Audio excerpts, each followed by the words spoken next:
All right, we're back with video number 8 of the series.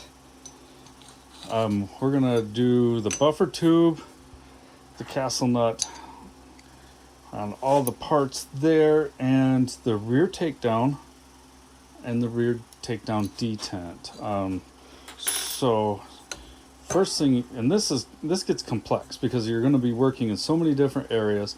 Each piece works together. The springs are held together by the next piece. It's almost like you need 4 hands, but here's how I have found to do it. First, you thread the castle nut. It can be a little bit tricky. Again, you got a steel nut going onto an aluminum tube. A little bit of grease sometimes doesn't hurt right there.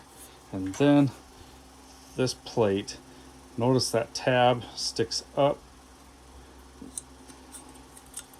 That tab is going to go right into the back of this hole there. So that tab is in the up position. So then just get this threaded for now into the back of your receiver.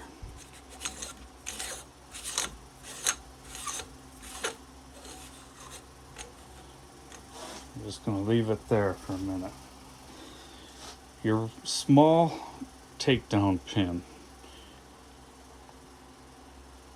it goes in from the same direction as your front takedown pin, and then you'll notice that groove there that detent slides into. The detent's going to slide in from the back, so the groove has to be facing backwards. Okay. Next thing I do is I take our buffer keeper spring and our buffer detent. It looks like a little mini spray paint can. Okay, I'm going to show you that as it's assembled. That spring just goes into there, and this is about a 1/8 inch by 1.25 inch spring. And a little hard to see. I'm going to try to adjust the light a little bit. There we go. That goes right down into that hole there.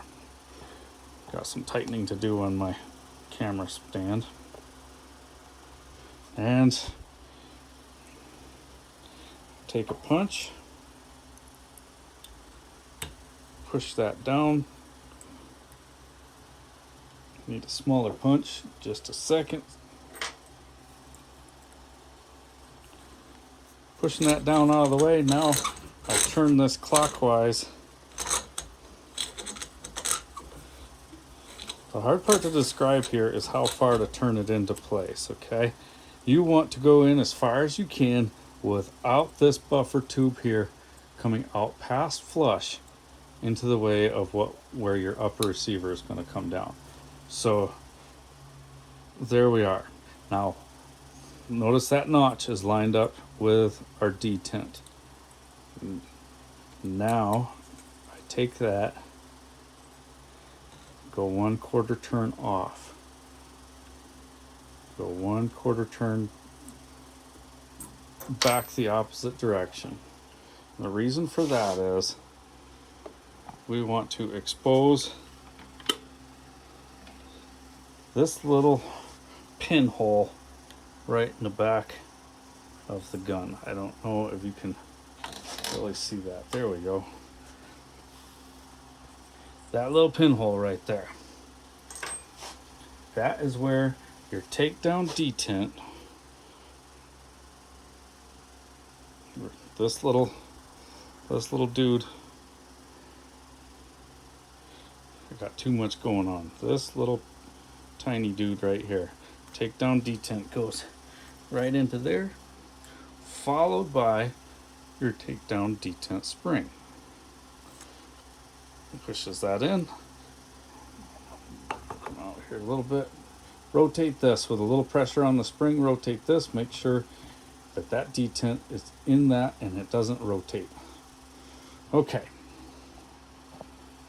Now we've got all of this in place.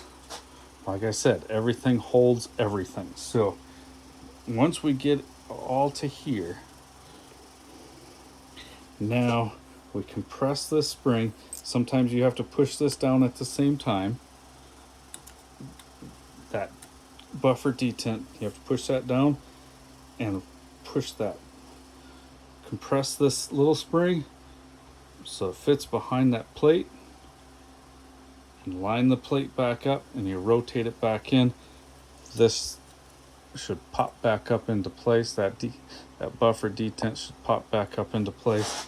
Then carefully push everything, making sure that you're not crushing the spring. That's probably the hardest part of this whole thing, is just getting that lined up so it compresses into the whole nut without crushing. A little bit of work. Let me try to get this out here so you can see I've got that all in place. Hand tighten that nut to keep, castle nut to keep everything where you need it. Sorry, I'm bumping the camera here. Then you need your castle nut wrench.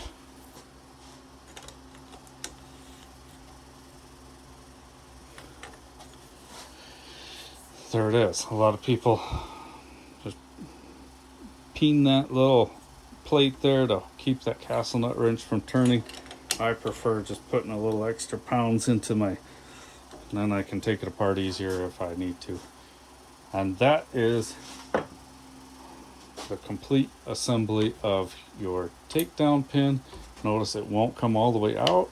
That detent holds it. Your buffer and your buffer detent.